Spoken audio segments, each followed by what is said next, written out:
It's illegal to pave, pipe, and pollute. That's a brand new time. This is amazing stuff. And the work that's the landscape architecture and the hydrology and the biology and the botanists and the native plant geeks, this is job security. There's a ton of work to be had in this business.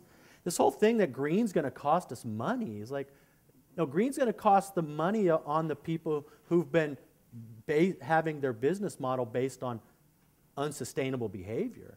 But moving this into this is a moneymaker in an economy. Is it making a killing? I would hope not, right? It's integrated work. And so bringing in the field of how do we make our landscapes more sponge-like, more hydrative.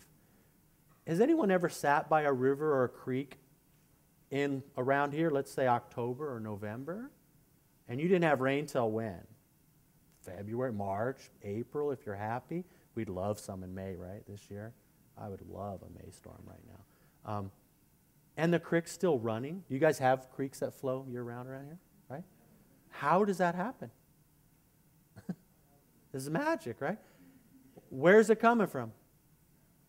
It's got the sponge of the landscape of the watershed. The charismatic, sexy plumbing of the perennial stream represents less than 10% of the surface area of any watershed on average. And 90% of the system, the muscle, the tissue, the flesh, the bone, the trees, the rock, is ground, right? It's terrestrial. But if you get into terrestrial, if it's been hydrated because it's porous, it's open, it's a native system, let's say, that has the capacity to slow water because of vegetative canopy and interception and humus. What's humus, right? It's just a carbon compound. It's not humus. If you grow an organic garden and you grow garbanzo beans, you can make hummus, and if you compost the hummus, you can make humus, and it's a cycle, right? If you got a good pita bread, then you're all good to go on that. But humus molecularly will hold 6 to 10 times its own weight in water. And so if you have a leaf litter rich mulched soil with a good topsoil with a vegetative canopy and roots that open it up and mycorrhizal fungi that are holding it together, then you've got an active sponge that can leak into the ground and ooze out, and voila, we got a creek.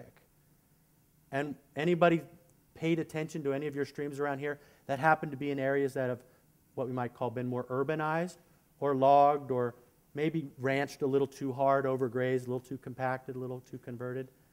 And how do those creeks look in November? They're dry, right? It's a really pretty basic thing. And when it rains, how do those... Do you know what the hydrograph is? We talk about the hydrograph. I've had a little graph here. Then the height of the creek is on this axis, the y-axis, right? And time is going this way. So if we have a rain event here, the creek, does the creek go up really fast, down, and flatten out? Is it flashy? Do you get a rain event here and an inch in the mountains, and what does the creek swell up and go over its banks and go back down? Pretty familiar with that. That is a classic signature of an urbanized stream. Now, granted, in desert situations, there are notoriously flash floody type events, but if you look at the type of storm event that it takes to trigger those flash floods, we will see that it's smaller storm events, and they're more frequently occurring because of that hardening of the landscape. Whatever land practice it is, the removal of native vegetation, the compaction of the soil with roads and animals, and then obviously asphalt, right? And the move is to sort of do this 12-step program and deal with the imperviousness is not really to argue about whose ass is at fault for the stuff, right? We just got to figure out how to help get the water back in the ground, right? Huh? It's going. Are you happy? All righty. Where was I? We're going to skip right to, I'm going to go to right. All right, we'll go to right here. If they're all up, that'll be the interesting thing, if they've all come up below. See, here's the situation. This show is, oh, you're going to watch this thing go around for a while. The death spiral, right? It's the Mac death spiral.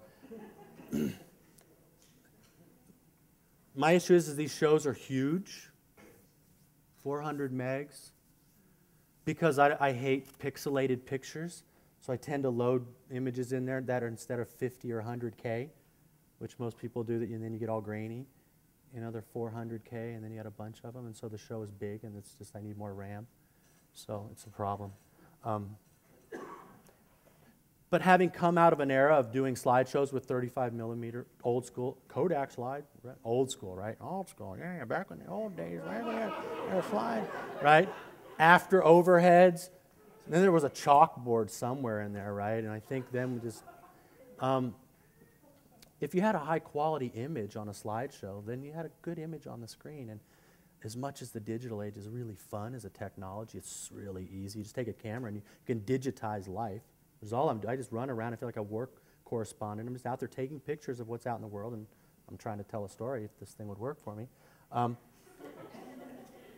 But new development up front, dollar for dollar, if you're going to do it right, different soils are better than others depending on their perk rates and their stability or not. It's not everything's applicable everywhere in the same way, right? There's a bunch of tools to use.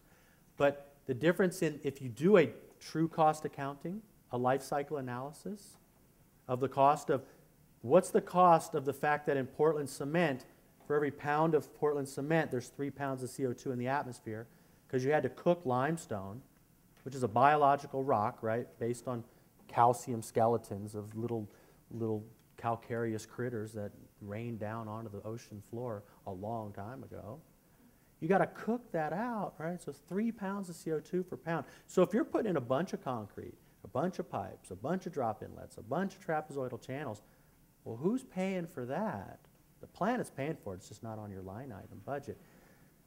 When we get into these living systems and rain gardens and recharge systems and bioswales, natural drainage systems, the economics start showing up. It ends up being a lot cheaper. And the folks who've done the best work on this I'll reference you to is the work of Tree People. They're down in LA, a guy named Andy Lipkiss. Just look up on a website, treepeople.org. And there's a watershed, San Fernando Valley area down there called the Sun Valley Watershed. And they basically, it's a poor, Latino community, and every inch of rain that would hit it, the school was under 2 feet of water, and all the, road intersections of the lowest points were deep in water. And Army Corps of Engineers shows up, and any Army Corps folks in the house?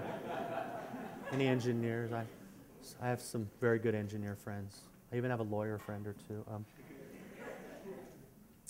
They basically said, all right, for $40 million, we'll pave and pipe this for you, and we'll solve the flooding problem, right?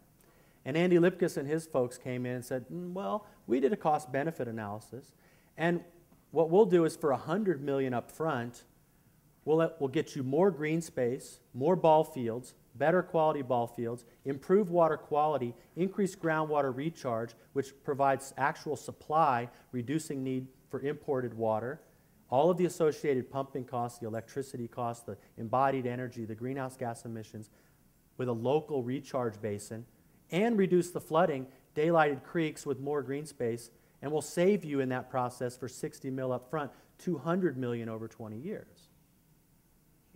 Do the math. This is where it goes. And so they're implementing these now, and you can go on the Sun Valley Watershed website. They've begun doing these.